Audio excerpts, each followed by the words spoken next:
it working? Mandeha ve? Le micro azafady? Mandeha ve? Enonareo tsara? Zay.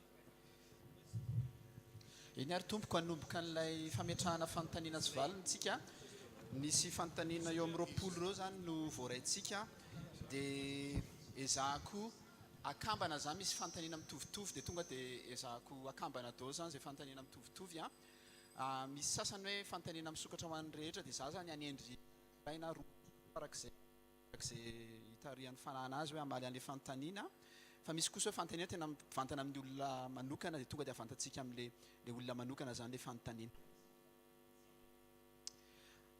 Fanontaniana voalohany zany tonga dia nadikako tenin'ny anglisy zany ilay izy. Misy mandika ve nareo?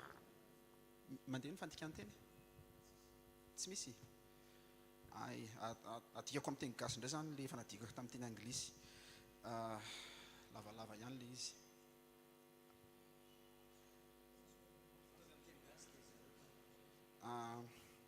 Ny angamba ny fanontaniana voalohany angamba ny Florent Varaka no ametrahako anazy dia mikasika ny resaka toriteny thème moa zany na lohahevitra topical preaching ozy izy hoe zavatra diso na hoe ratsy foana ve zany topical preaching ny toriteny amin'ny lohahevitra dia ao anatin'izay ihany zany misy fanamariana nomeny olona hoe misy toriteny maromaro ozy izy izay voarakitry ny testamenta vaovao nataon'i Jesosy, Petera, Paul sy ny sisa nanome référence izy ao amin'ny Asan'ny Apôstôly 10:7-10.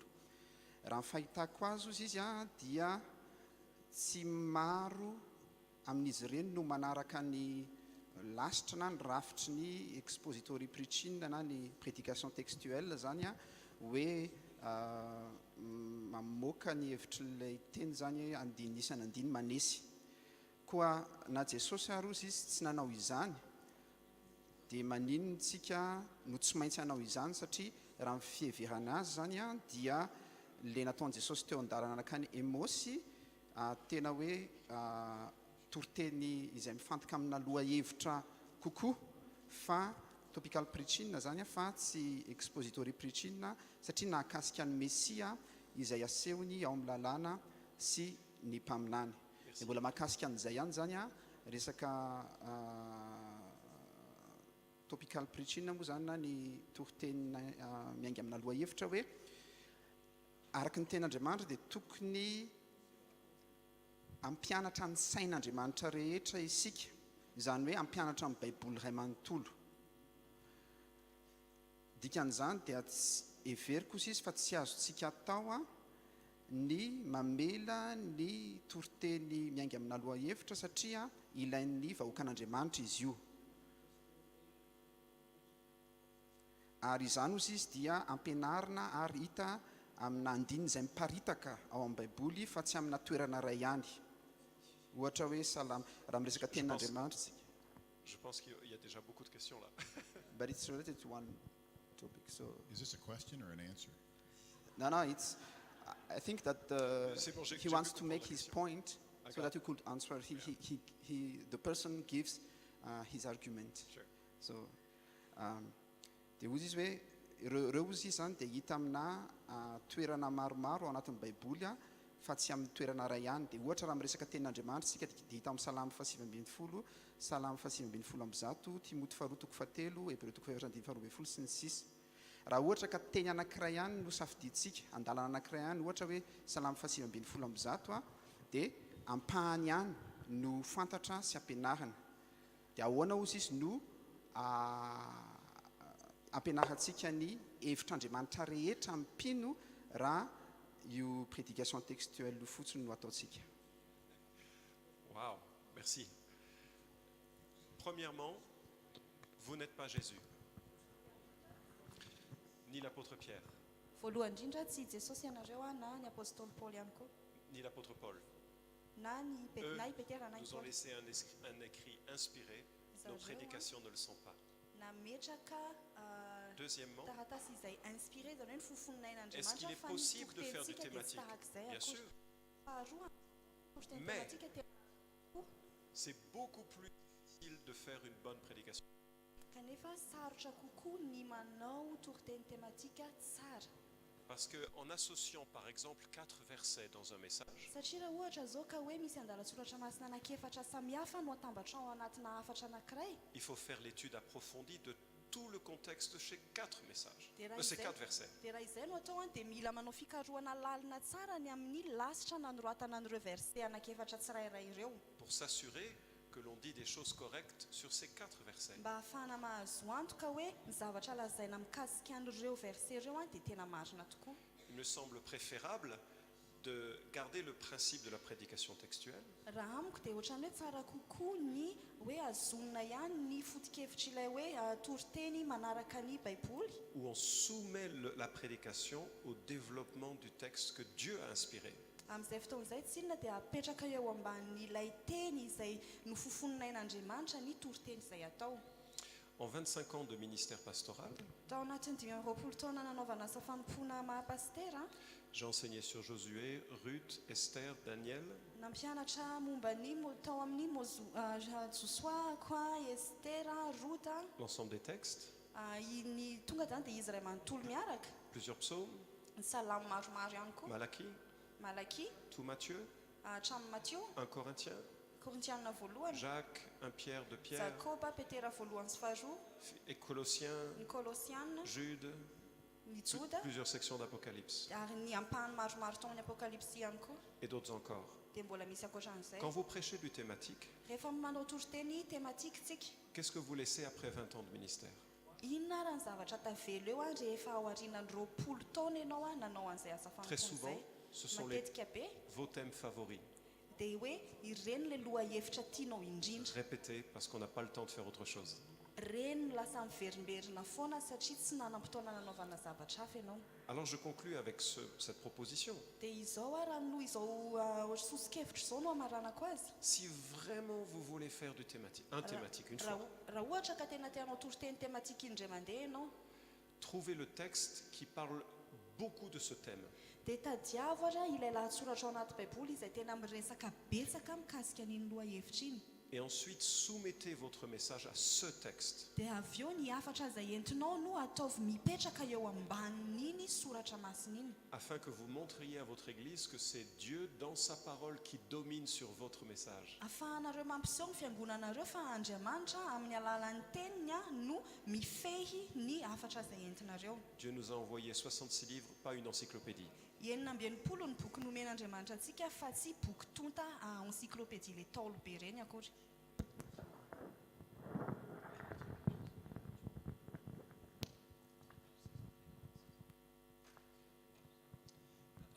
Just a comment that there are times when big events happen to the country, to many people. Ya misy ihany koa ny fotoana mety hoe misy zavatra ray lehibe miseho eo amin'ny firenena eo amina vahoaka anankiray ohatra And there are times when it is appropriate to address what the Word of God into that specific situation. dia mety ohatra hoe amin'iny fotoana anankiray arakaraka ny zavatra mitranga iny dia miteny mihitsy ianao hoe inona ny lazain'ny tenin'Andriamanitra manoloana an'iny As an example, ohatra some almost 17 years ago, tany ho any amin'ny 17 taona lasa zay a major event happened on September 11th, 2001. dia nisy zavatra nitranga ray lehibe izay en septembre 2001 That was a catastrophe with airplanes flying into buildings. zany hoe lozabe anankiray hoe nisy roplanina nandona trano avo be reny Probably the majority of churches that next Sunday dia raha ny tena izy ny akamaroan'ny fiangonana ny lahady manaraka an'iny preached on what does the Bible have to say about the sovereignty of God. dia niresaka momba ny hoe inona ny lazain'ny baiboly manoloana ny hoe tsy refesy mandidy Andriamanitra Or the goodness of God. na ihany koa ny fahatsaran'Andriamanitra Because there was a question in everyone's mind. satria nisy fanontaniana tao an-tsain'ny olona rehetra So there are times dia misy ny fotoana when again, you have to study expositionally. dia mbola verika nefa mila mianatra ianao zany tena mamakafaka tsara ny soratra masina. But in every exposition, Fa amin'ny famakafakana rehetra, because even a topical sermon is an exposition. satria na dia nitoroteny hoe manaraka lohahevitra ara dia mbola famakafakana ihany a. In every exposition, you must answer the question, Amin'ny famakafakana rehetra dia mila valinao foana le fanontaniana. how can a sinner Ahoana ka ny ahafahan'ny mpanota be made right before God, ho amarinina manoloana an'Andriamanitra. regardless of the topic? Na inona le lohahevitra. God is the subject of every topic. Andriamanitra no hevitra na hoe Andriamanitra no avohitra ao anatin'ny lohahevitra rehetra.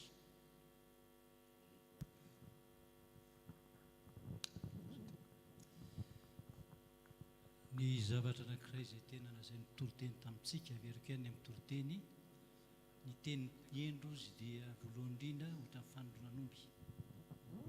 Anankiray faharoa rehefa tambatra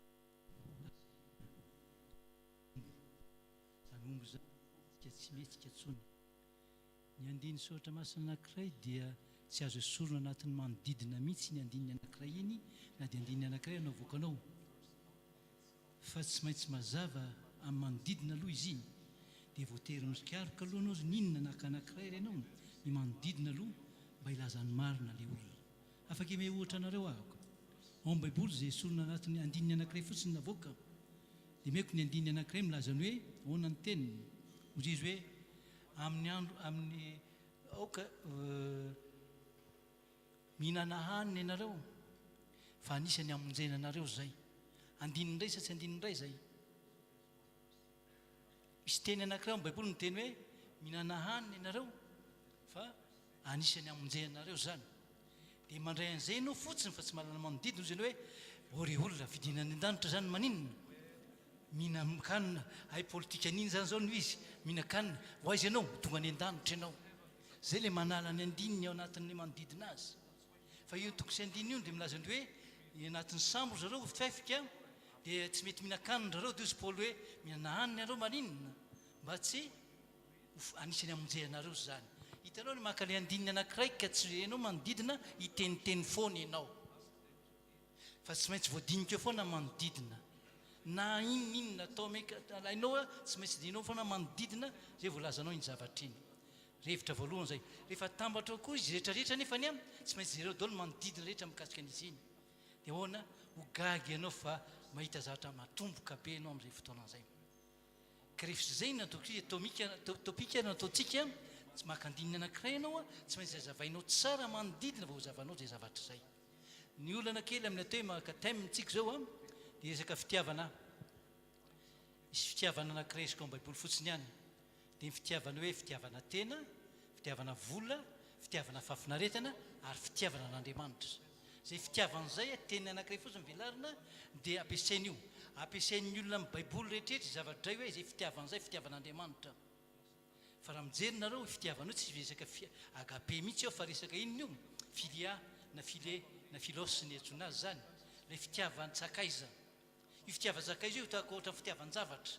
Raha tia zavatra ianao dia ahoana mety tian'Andriamanitra koa, ka ny fitiavanao amin'izay fotoana izay mitovy amin'iza amin'ny fitiavan'Andriamanitra sy ny fitiavana biby ihany, zavatra ihany. Dia anontany aminareo a iza amin'ny mahery, ny fitiavana fahafinaretana ve sa ny fitiavana vola sa ny fitiavana ino izy ity tena sa ny fitiavan'Andriamanitra?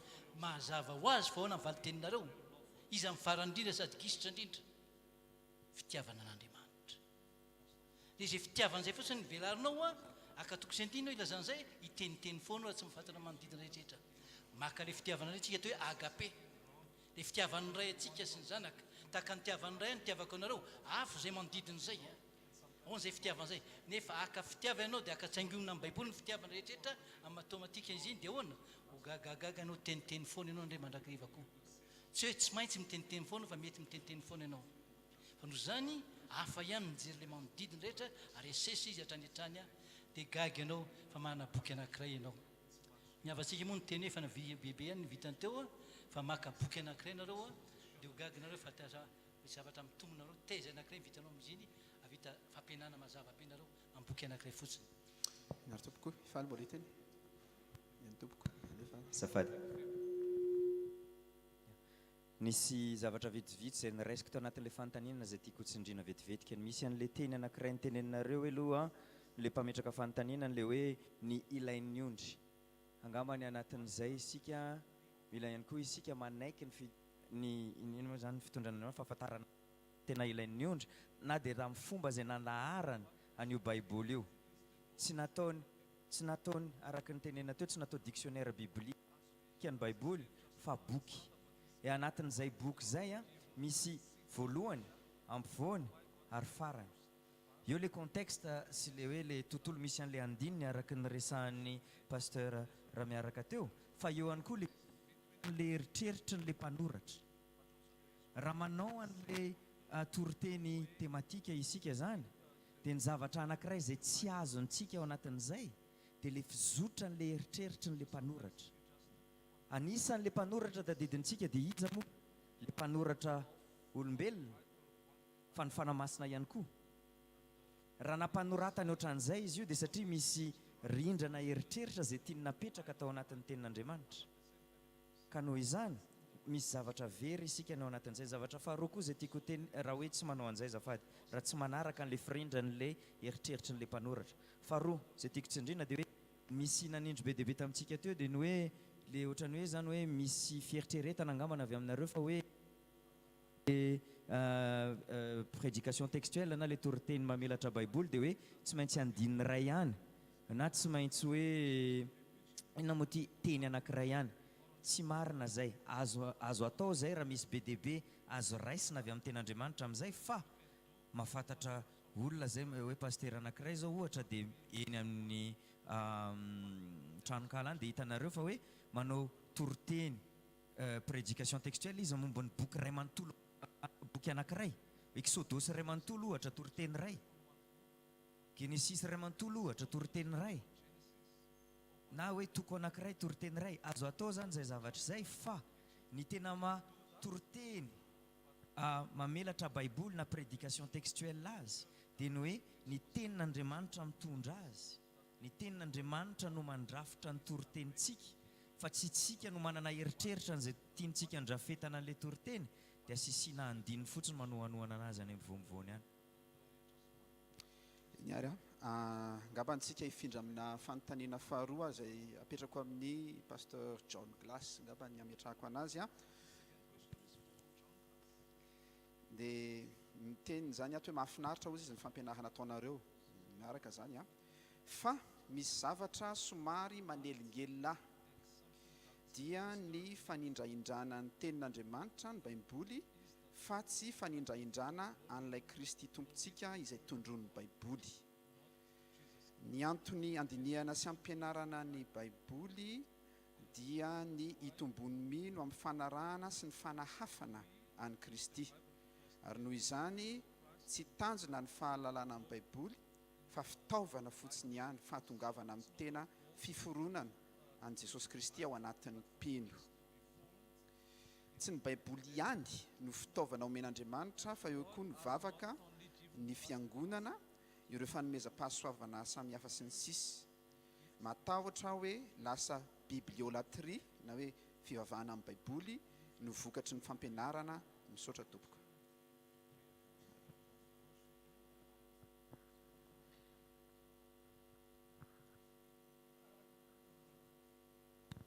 D'accord. Alors, si j'ai bien compris la question,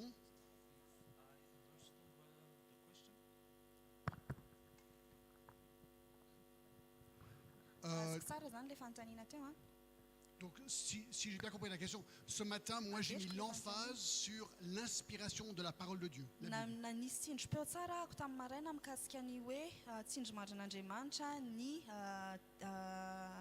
baiboly. Alors, mon tout dernier point, et peut-être que je l'ai mal formulé, ça j'accepte.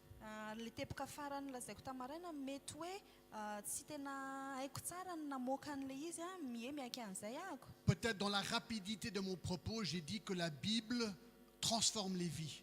Mety hoe tao anatin'ny nahamay anahako andeha ohatrany hoe nientanimpo ahako dia ozy ahako tamin'ny maraina hoe ny baiboly dia manova fiainana. Alors, on est tous d'accord que, par exemple, dans Galates 3, 24, il est dit dia miombon-kevitra tsika hoe ao amin'ny Galatiana toko fahatelo andiny faefatra amby roapolo zao dia voasoratra hoe Ainsi, la loi a été comme un précepteur pour nous conduire à Christ afin que nous soyons justifiés par la foi. hoe ny lalàna dia nomenantsika ho tahaka ny pitaiza mba hahatonga antsika hitan'i Kristy. Et c'est ce que Jésus a dit dans Matthieu 5, ce qu'on a vu ce matin. Ary izay ihany koa no nolazain'i Jesosy tao Matthieu toko fahadimy araka izay hitantsika tamin'ny maraina. Je suis venu pas pour abolir, mais pour accomplir la loi. Hozy izy hoe nahatongavako teto tsy hanafoana ny lalàna akory fa ny hanatanteraka azy. Donc ce que j'ai dit, c'est que la Bible inspirée de Dieu pointe à Jésus-Christ. C'est ce que j'ai dit ce matin. Ny teneniko tamin'ny maraina zany dia hoe ny baiboly izay ny fofoninain'Andriamanitra dia manondro an'i Kristy. Et Jésus-Christ nous sauve de nos péchés. Ary Jesosy Kristy no manavitra antsika amin'ny fahotantsika. Alors j'ai même pas parlé de l'œuvre du Saint-Esprit qui nous convainc de péché. Tsy Jean niresahako 16. akory aza ny asan'ny fanahy masina izay hoe mandresy lahatra antsika any amin'ny fahotantsika ao amin'ny jauna toko fahinana ambin'ny folo. En fait, il faudrait faire un cours de théologie sur toutes les composantes qui font qu'une personne un jour se repent et vient à Christ. Raha ny tena izy ala dia misy ohatrany hoe cours manokana na teolojia mihitsy ny tokony atao mikasika an'ireo singa rehetra izay mamaritra ny fahafahan'ny olona anankiray ho tonga amin'ny famonjena. Alors voilà, ce matin j'ai mis l'emphase sur la parole de Dieu, mais je crois comprendre la question, elle est légitime. Tamin'ny maraina zao tena hoe nanindry be mihitsy ny hoe tenin'Andriamanitra dia tsindry mandra avy amin'Andriamanitra fa azoko be mihitsy nefa ny hoe rary ny izay fanontaniana napetraka teo izay. Any other question, answer? No? I'm sure all of us that we've been asked that question often. Mino any akamaroana ireto efa nanontaniana izay fanontaniana izay foana. You cannot separate the God of the Word and the Word of God.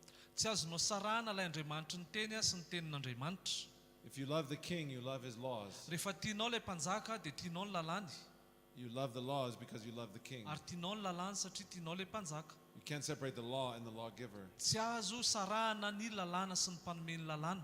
And Psalm 119 Ary ny Salamo 7:100 gives you 176 verses dia manome anao andininy 7:100. In every verse, he's praising the Word of God Ary eo andininy tsirairay avy ireo dia midera ny tenin'Andriamanitra avokoa and he's praising the God of the Word. ary midera n'ilay Andriamanitra ny teny.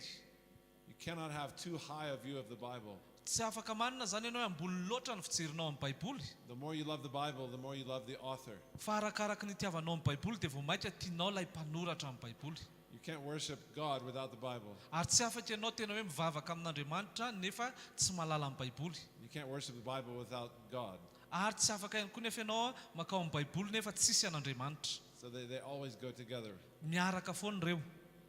So it's a false argument that the liberal theologians have used for a long time. Ary amin'ny fahadisoana diso izay nampiasain'ireo teolojiana liberala foana izay imbetsaka.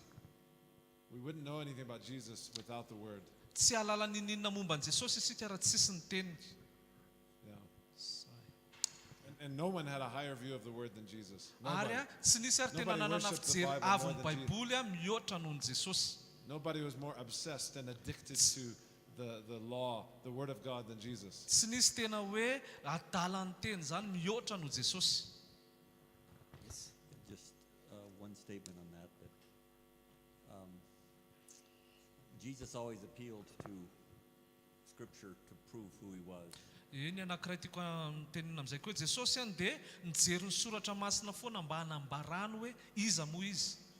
And without Scripture, we have no way of knowing the true Jesus Ary raha tsisy ny soratra masina dia tsisy lalana fahana tena malala n'ilay Jesosy tena izy. versus the Jesus of someone's imagination. Sy ilay hoe Jesosy foron'ny fieritreretan'ny olona anankiray fotsiny. Okay. Philippe? Jésus disait, enfin, en 1 Thessaloniciens 4:3 est écrit, la volonté de Dieu, c'est votre sanctification. Tesaloniana voalohany toko fahatelo andiny faefatra dia voasoratra hoe Et c'est qu'on devienne à son image. hoe Et en Jean 17:17, sitrapon'Andriamanitra ny fahamasinanareo. Ny jaona toko fahafito ambin'ny folo andiny fahafito ambin'ny folo ihany koa Jésus va prier, sanctifie-les dia par la nivavaka vérité. Jesosy hoe manamasina azy ireo amin'ny fahamarinana. Ta parole est la vérité. Ny teninao ny fahamarinana. On ne peut pas devenir à l'image de Christ Tsy sans afaka la ny ho Bible. tonga tahaka ny endri Kristy isika raha tsy misy an'ilay fahamarinana. C'est le langage de Dieu. ino no fomba fitenin'Andriamanitra. Donc même quand on prie, si on ne prie pas selon le langage de Dieu, cette prière est vaine. Raha ohatra isika ka mivavaka nefa tsy mitovy fiteny amin'Andriamanitra ny vavaka ataontsika dia mivavavavapoana zany tsika. Et quand on est ensemble, si on ne s'encourage pas selon le langage de Dieu, Raha ohatra isika ka mifankahery ka tsy mifankahery amin'ny fomba fitenin'Andriamanitra koa, on ne peut pas non plus plaire à Dieu. dia tsy afaka mahita sitraka aminy ihany koa. Zavatra anankiray manaitra ny indrindra dia ny hoe ampiarahan'Andriamanitra ny teny anankiray momba ny Jesosy ary momba ny teny. Tamin'ny voalohany teny ary ny teny tao amin'Andriamanitra ary ny teny dia Andriamanitra. Tsy misalasala tsika izany teny izany koa nefa dia tena verbal zay teny zay. Nefa iza koa nefa nambadika izay Jesosy Kristy. Koa tsy misy afaka ilazitsika hoe manao idiolatria tsika raha ilay teny no inotsika. Ireo ambadika mantsy ny tena mpamonjy atsika. Ary tsy misaraka mihitsy ny masoandro sy ny hazavana. Tsy hita hazavana raha tsisy masoandro, ary tsisy masoandro raha tsisy inona ny hazavana. Ka izay ilikilika ataovako nampiadiana izahatra tsy miady. Zay. Misaotra ataoko. Yeah. Tim? Some of our charismatic friends in South Africa, they say, you've changed the Trinity. Ny sasany amin'ireo namanay karismatika any Afrika Atsimo dia izao foana ny teneny hoe novainareo ny trinité anareo. Now you believe in the Father, the Son, and the Bible. Zao nareo lasa mino ny Ray, ny Zanaka ary ny Baiboly. You've replaced the Holy Spirit with the Bible. Ny soloanareo ny Baiboly ny fanahy masina. But I say to them, Dia izao foana ny teneniko an'zareo. one of the names of the Holy Spirit is He is the Spirit of truth. Raha amin'ireo anaran'ny fanahy masina dia hoe izy mifanahy ny fahamarinana. In John 14, John 15, John 16. Zaona toko fahefatra ambin'ny folo, fadimy ambin'ny folo, fahenina ambin'ny folo. So the Holy Spirit is the one who gave us His word and who testifies about Christ. Ka noho izany ny fanahy masina no nanome antsika ny teniny ary ny teniny dia maneho an'i Kristy. So we tell them, without the word, without the Holy Spirit, the Bible is powerless. Dia teneninay mihitsy hoe raha tsisy ny fanahy masina, tsisy hery ny Baiboly. But without the Bible, the Holy Spirit is speechless. He has Fa no raha words. tsisy koa ny Baiboly dia tahaka ny hoe tsy miteny ny fanahy masina, inona zany no teneniny?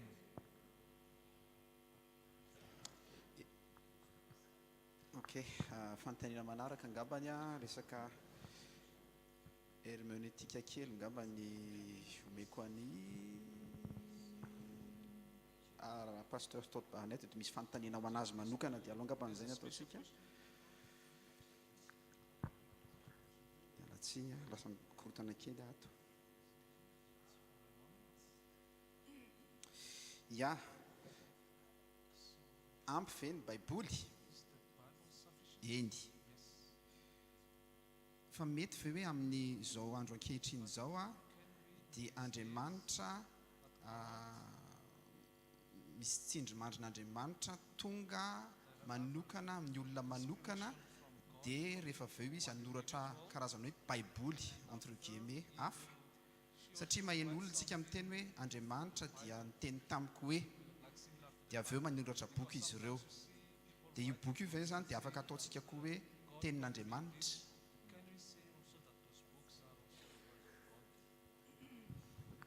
I would say those books contain some portion of the Word of God when they quote the Word of God. Ny teneniko dia hoe reny boky reny a raha ohatra ka sy ny tenin'Andriamanitra dia misy apahany amin'ny tenin'Andriamanitra ao anatin'ilay boky. But I don't know that that really answers the question. I think the question is the writing of a faithful, spirit-filled Christian person tantamount to the Word of God? And the answer is no.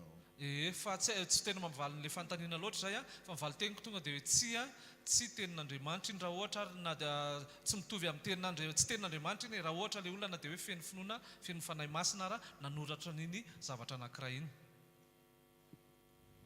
That's all. Zay ihany.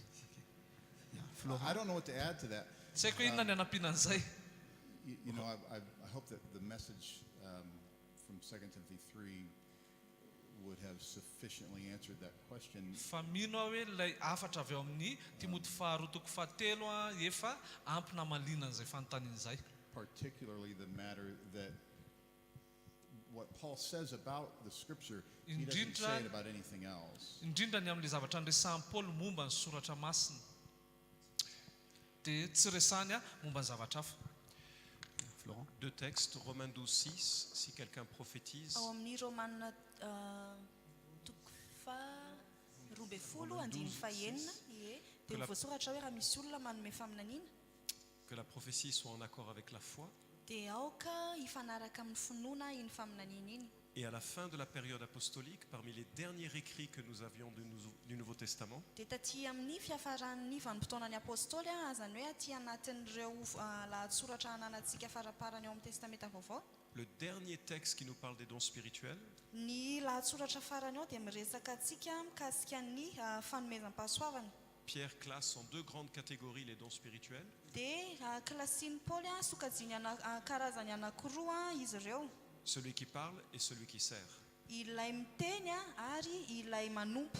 Et comment doit faire celui qui parle? dia inona ny tokony ataon'ilay miteny? Qu'il parle selon les oracles de Dieu. aoka izy hiteny araka ny tenin'Andriamanitra. S'il ne parle pas selon les oracles de Dieu, raha ohatra izy ka tsy miteny araka ny tenin'Andriamanitra il crache contre le Saint-Esprit, dia tahaka ny mandrora ny fanahy masina ihany zany, qui nous a donné la parole de Dieu. ilay efa nanome antsika ny tenin'Andriamanitra io. Efa manana ny micro amin'ny Florent Varaka dia izy ny teny manokana tanyity olona ity apetra hoe tsy mifanontanina ireo dia aloha tonga dia apetrako mba tsy telo-kafatra. Fanontaniana man'ny Florent Varaka zany hoe inona ny tranga taorinan'izy ilay nianatra herintaona taorinan'ilay tsy navoaka demini nandritry ny alina maro. Zay zany. Fanontaniana hoe inona ny tranga taorinan'izy ilay nianatra herintaona taorinan'ilay tsy navoaka demini nandritry ny alina maro. Alors, j'ai pas chassé des démons pendant une année, mais pendant une semaine ou deux. tsy nandritra ny herintaona manitsitra akory no nandroaka demoni fa nandritra ny herinandro na tapa-bolana teo nanao an'ilay izy Et vous vous souvenez que mon mentor m'a dit, comment ça se fait que c'est pas comme dans la Bible? dia tadidinareo ilay ozy ako hoe niteny tamiko ilay mpampiofana ako hoe fa maninona moa ty ataonao ty no tsy mifanaraka amin'ilay ao anaty baiboly, tsy mitovy amin'ilay ao anaty baiboly. Il a exigé qu'on arrête dia tena nitakiny mihitsy ny tamin'izay hoe ajanono io zavatra ataonao io pour étudier toute la parole de Dieu, mba ahafahantsika aloha mianatra ny tenin'Andriamanitra manontolo, pour aborder une pratique biblique de la question. ahafahanao mampiatra n'io zavatra ataonao io amin'ny fomba ara-baiboly. Ce que j'ai découvert est extraordinaire. ary tena mahagaga anahy ny zavatra hitako tamin'izay fotoana izay. Colossiens chapitre 1 verset 12 nous dit que Kolosianina toko voalohany andiny faharoa ambin'ny folo nous avons été délivrés du royaume des ténèbres et transportés dans le royaume de son Fils bien-aimé. hoe noesorina avy tao amin'ny fanjakan'ny aizintsika ary nafindra ho ao amin'ny fanjakan'ny zanany malala. L'évangile transfère d'un royaume à l'autre. ny filazantsara dia afaka mamindra avy ao amina fanjakana anankiray maka ao amin'ny fanjakana anankiray hafa. Colossiens 2:15 nous dit que les principautés et les pouvoirs ont été désarmés par la mort de Christ. Kolosiana toko faharoa andiny fahadimy ambin'ny folo dia miteny fa efa noravain'ny fahafatesany Kristy ny fahefan'izao tontolo izao. Le diable est maintenant comme une arme, comme un revolver. Notazominy ny devoly tahaka ny pasy. 100 balles. ny hany fitaovana ananan'ny devoly zany dia basy tsy nisy bala. Parce que Jésus a enlevé les balles, il a désarmé les pouvoirs et les principautés. Satria efa nesorony Jesosy ilay bala tao anatiny nataony tsy nanan-kery intsony ny fanapahana teto amin'izao tontolo izao. Alors quel est le rôle du pasteur? Ka inona ary zany ao anatin'izay no andraikitry ny pasteur? Il nous est donné en 2 Timothée chapitre 2 versets 24 à 26. Dia nitenenantsika izay ao amin'ny Timoty voalohany Timoty faharoa 2 24 à 26. andiny faharoa andiny efatra amby roapolo sy hatramin'ny fahaenina amby roapolo. Je vais être bref dans ma réponse, on pourra en parler après. Hiezaka ataoko fohifohy ny valiteniko fa mbola afaka miresaka an'izay tsika rehefa avy eo. Mais est-ce que vous vous souvenez où se trouvait Timothée? Mba tadidinareo ve hoe taiza ny nisy an'i Timoty tamin'io? Où est-ce qu'il était? Taiza izy tamin'io? J'entends pas. Tsy maheno valiny. Éphèse. tany Efesosy. Je ne sais pas si vous serez d'accord, mais Éphèse est à mes yeux la ville la plus occulte de tout le Nouveau Testament. Tsy haiko ianareo raha hitovy hevitra amiko fa amiko a dia ny tanànany Efesosy a no tanàna anankiray tena hoe feno fanompontsampy indrindra. Il y avait les Ephesia Grammata, des amulettes porte-bonheur. Nisy an'ilay hoe Efezia Gramata karazana zavatra iambozonana lazaina fa hoe Il y mitondra avait la vintana. pratique de la magie. Nisy ny fanaovana magie tany. Pourtant, Paul ne dit pas à Timothée comment chasser des démons. Nefa i Paul tsy mbo niteny tamin'ny Timoty mihitsy hoe atao ahoana ny fomba fanesorana devola any. Qu'est-ce qu'il lui dit? Fa inona no lazainy Paul taminy? Le serviteur de Dieu doit redresser avec douceur les contradicteurs. Hoe ny mpanompon'Andriamanitra dia tokony Réfléchissez au nombre de participants là. eritrereto nge hoe firifiry le olona nanatrika teo tamin'izay. Le serviteur de Dieu doit redresser avec douceur les contradicteurs, dans l'espoir que Dieu leur donne la repentance. Raha ohatra zany ka nisy olona teo nanohitra dia io mpanompon'Andriamanitra io tokony andeha hanatona anazy hanitsy ny zavatra nitenen'izay diso. Et cette repentance aura 3 conséquences. Hitarika iny olona iny hibebaka ary tokony hisy vokatra telo iny fibebahana iny. Qu'ils reviennent à leur bon sens, Hiverina amin'ny laoniny ny fomba fieritreretany. qu'ils parviennent à la connaissance de la vérité Ho tonga amin'ny fahatakarana ny fahamarinana izy. et qu'ils se dégagent des pièges du diable qui les a capturés pour se soumettre à sa volonté. Ary ho afaka amin'ny fandriky satana izay te hangeza azy. Alors, si on a quelqu'un qui est captif du diable, qu'est-ce qu'il doit faire? Ka raha ohatra zany ka misy olona akezainy satana akezainy devoly dia inona ny tokony ho ataony? C'est pas moi qui le dis, c'est la Bible. Tsy izany ho miteny an'izany fa ny Baiboly. Et si vous êtes pasteur et vous voyez quelqu'un, on l'a vu tous les 2-3 ans dans notre église, Raha ohatra ary ianao ka mahita olona misy devoly, zahay zao nahita an'izany tao am-piangonana nandritra ny 2-3 taona. avec une voix qui change, avec des yeux révulsés, Hoe miova ny feoany mivandravandra ny masony. il me semble que votre responsabilité n'est pas comme les apôtres de chasser des démons. Amiko ny andraikitra ao tsy tahaka ny andraikitry ny apôstôly tamin'izany hoe mandroaka devoly. Votre responsabilité, c'est de prier et de conduire à la repentance. Ny andraikitra ireo voalohany dia mivavaka sy mitarika azy ho amin'ny fibebahana. C'est Dieu qui donne la repentance Andriamanitra no manome ny fibebahana. et en cela, il donne la libération. Ary ao anatin'izay dia manome ny fanafahana izy. Jacques le dit autrement, soumettez-vous à Dieu, résistez au diable et il... Jakoba ihany koa dia miteny an'izay hoe toero ny devoly mitoera eo ambanin'Andriamanitra dia il fuira. andositra anareo izy. Alléluia. Alleluia. Ya. Fanontaniana manaraka. Ameko ohatra eto Madagasikara ny ohatra mazava indray kosa ny azy an-tany aminy misy an'izay. Fa ny toerana eto any ambanivohitra dia misy olona mana-demonia maro mihitsy ny sasany. Fa tsy namoaka demonia mihitsy izahay fa toy ny lalam-pamonjena, fa mazava ny lalam-pamonjena mandraiky ny Kristy izy afaka tanteraka ataovako. Zay fotsiny. Eny ary. Fanontaniana manaraka zany angamba ny anankiroa sisany afaka apetrakintsika. Hitantsika eo arakaraka ny valiteny. Dia apetraka amin'ny mijerijerana io any faly zany teny ao amin'ny Baiboly izy no ampiasain'ny mpitandrina rehetra hanohanan'ny heviny amin'ny évangile de prospérité na ny filazantsara ny fahombiazana. Dia izy ireo dia mampiasa ny tenin'Andriamanitra ary miazona ny tenin'Andriamanitra sy ny heriny. Dia nahoana nefa no tsy mitombina ny resany, nefa n'izany mampiasa ny teny ao anatin'ny Baiboly ihany izy.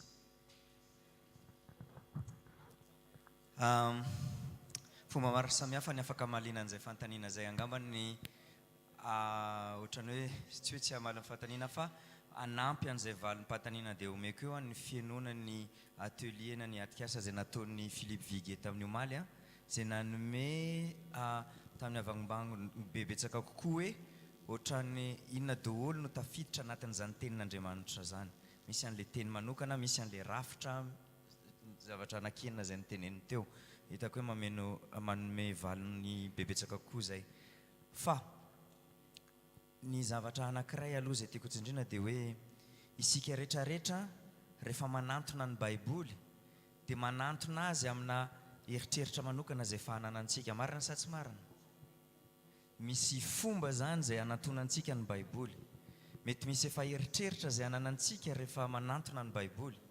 Misy indraindray aza misy zavatra irintsika ho hita ao anatin'ny Baiboly dia izay no anantonana ny Baiboly.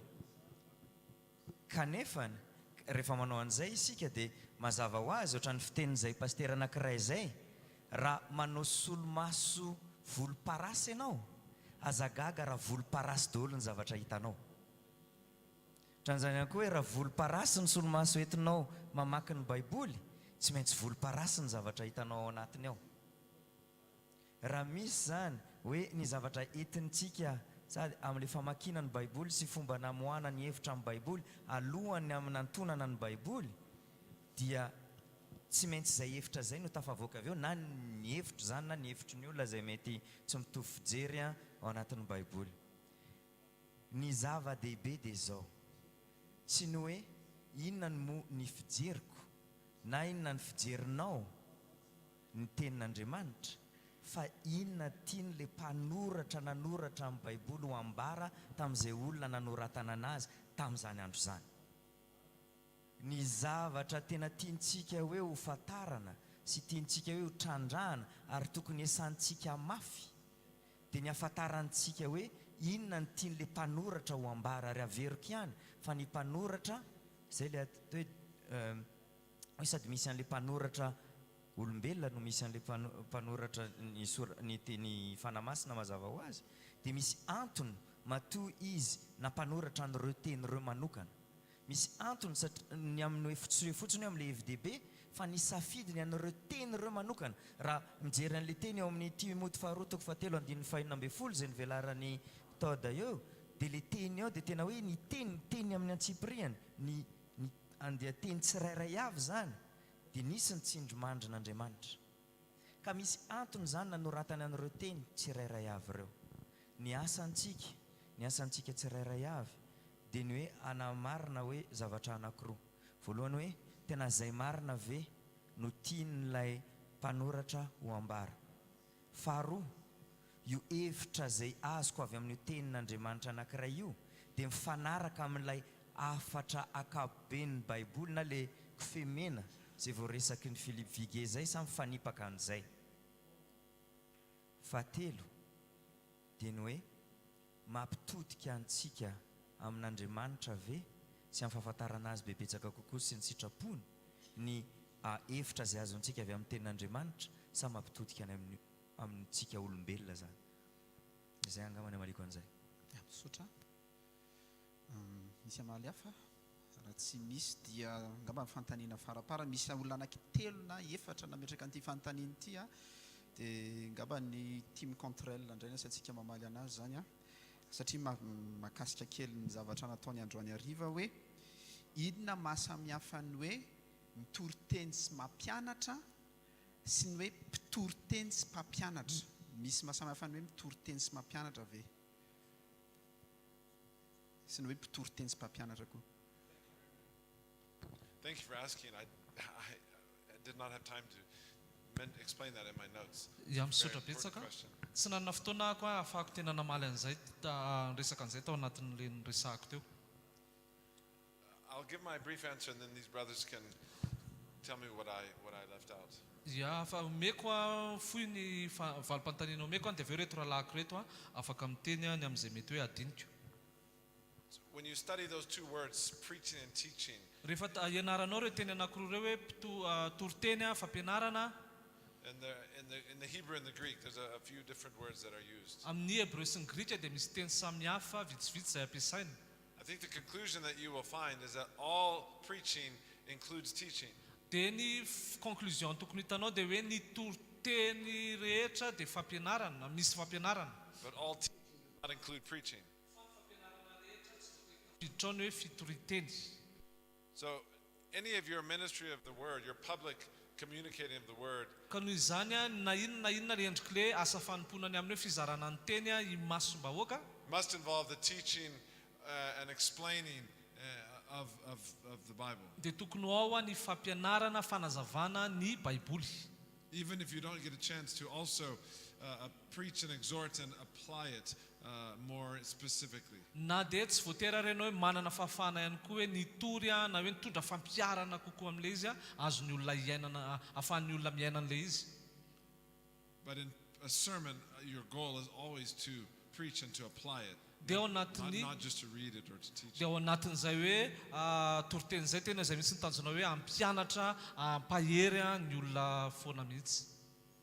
So any of your teaching and preaching should never be less than explaining the Bible. ka noho izany na inona le fampianarana toriteny dia tsy tokony ho ambanin'ny baiboly. But it can be, or the goal would be that it's more than just explaining the Bible, it's also applying the Bible. Ary ny tanjona dia tsy hoe nanazava fotsiny ianao momba ny baiboly fa tokony mihoatra an'izay mihitsy hoe miaina mankatoa an'le baiboly. That'd be my brief summary. Zay angamba ny famotinana fohy. Misy tianampy? Okay. Mety mbola afaka manana fotoantsika manao fanontaniana anankiray farany a.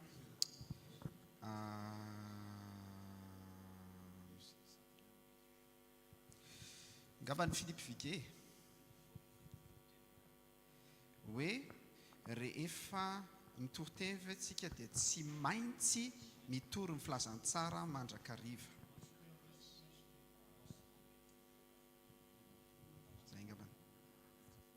Tsy maintsy misy mirakitra fitoriana filazantsara mandrakariva ve zany fitoriana ny teny ao amin'ny baiboly.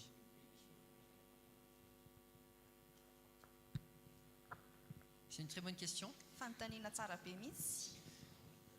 Je suis convaincu que la vie chrétienne, Za resy lahatra hoe ny fiainana kristiana elle continue de la même manière qu'elle commence. dia ny fitohizan'izy iny dia mitovy amin'ny fomba ny androany any. Qu'est-ce qui se passe à la croix? Inona no nitranga teo amin'ny hazo fijaliana? La repentance, Ny fibebahana, l'humilité, ny fietren-tena, l'adoration, ny fiankohofana, la transformation, ny fiovana, l'unité avec Christ, teraka tao amin'ny Kristy, etc. sy ny sisa sy ny sisa. Ce sont les mêmes éléments qui vont nous faire grandir. Ireo singa ireo ihany koa no ampitombo asika avy eo. De continuer d'appliquer les choses qui nous ont fait devenir enfants de Dieu. Mitohy mampiatra n'ireo zavatra ireo izay nahatonga asika ho lasa zanak'Andriamanitra tamin'ny voalohany. Donc ma question c'est si on ne prêche pas l'évangile, qu'est-ce qu'on peut prêcher d'autre? Ny fanontaniako zany zao dia hoe raha tsy hitory ny filazantsara ary ianao dia inona indray ny andeha ho torianao hafa e?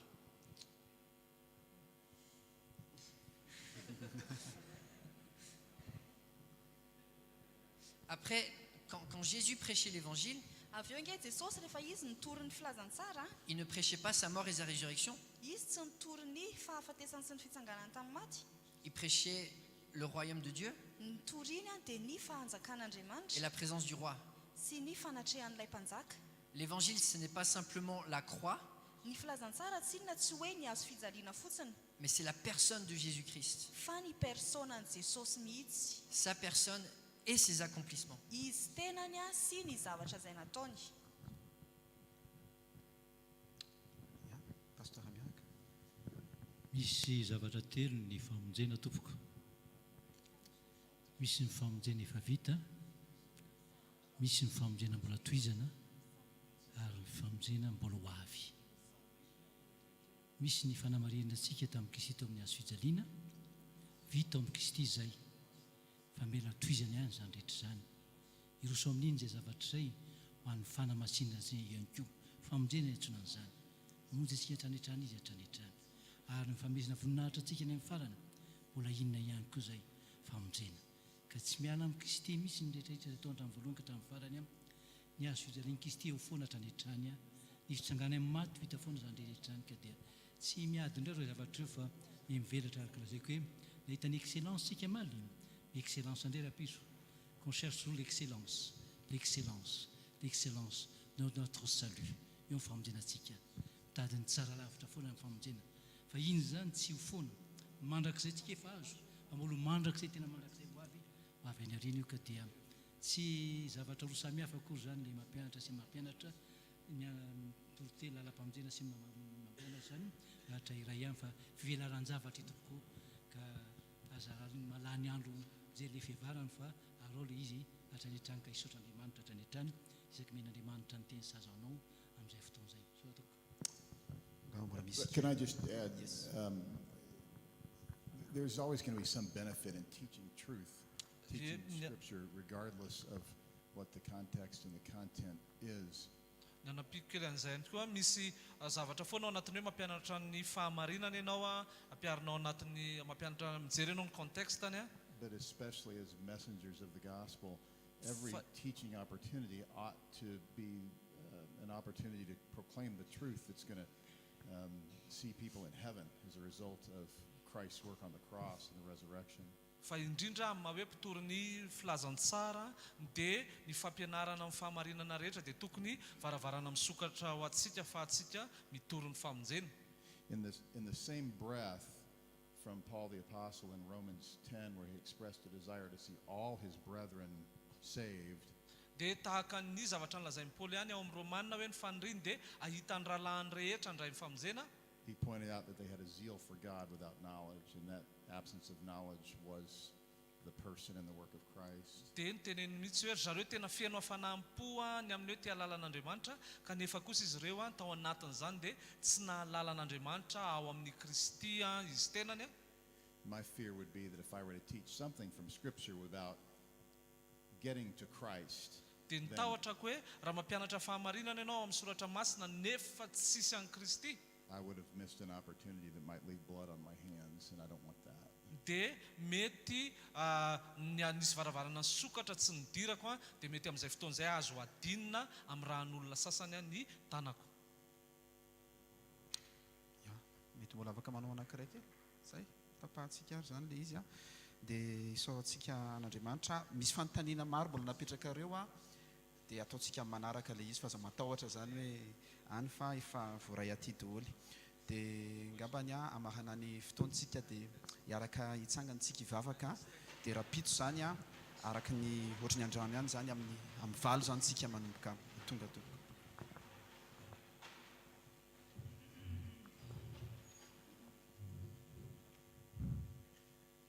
Hiaraka hivavaka sika. Andriamanitra ranay misaotra anao indrindra izay ny amin'ny andro izay nomenao anay anio nafahanay nanatrika tokoa izao conférence izao. Saotra indrindrindrindra ny amin'ny fampianarana rehetra izay renay avy tamin'ny teninao hery izay nomenao anay rehetra na ny ara-panahy zany fa indrindra koa ny ara-nofo izay natonga anay naharitra hatramin'izao avy aminao zany fahasoavana avy aminao dia tena teraina tokoa. Misaotra satria nisandratra tokoa ny zanakao, nisandratra ny anahanao tao anatin'ny fampianarana rehetra izay atao. Ianao Andriamanitra no angatahako hiasa ao am-pony tsirairay avy mba hampitombo mandrakariva ny fahalalànay sy ny fahazoanay ny amin'ny tena sitraponao tokoa. Misaotra indrindra hatrany ny amin'ny teninao izay mampafantatra anay izany sitraponao izany, mampafantatra anay koa indrindrindrindra ny lalam-pamonjena izay ao amin'ny Kristy Jesosy. Dia ankehitriny izay raha hisaraka eto dia mametraka aminao ny fodianay tsirairay avy mba hiaro anay tokoa ianao ka samy tonga any amin'ny toerana izay misy anay anio alina tokoa izahay ara sitraponao dia mbola tafahoanay tondray rapitso maraina anohy izao conférence izao voninahitra oreriana amin'ny alalan'i Jesosy Kristy ilay tompo sy mpamonjy ny afahanay manony izany vavaka izany amin'ny saotra sy midera ny anaranao masina indrindra. Amen.